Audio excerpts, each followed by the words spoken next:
My boss, the one who told me I laughed and smiled too much, when I gave him my resignation notice, he looked at me and he said, "You're crazy. You will never make this kind of money anywhere ever again."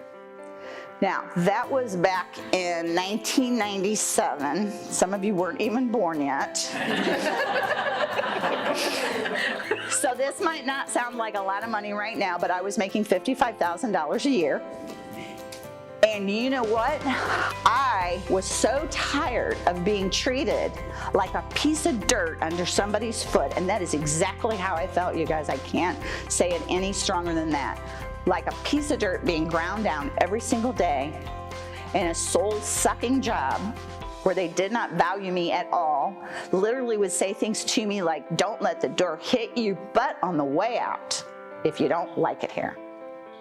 When he said to me, "You will never make this kind of money again, you're making the biggest mistake of your life," I said to him, "I will not only make that much, I will make double that."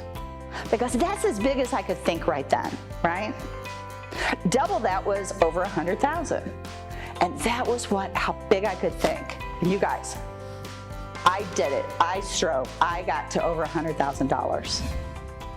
Grab your copy of Leaving the Grind Behind at Amazon.com.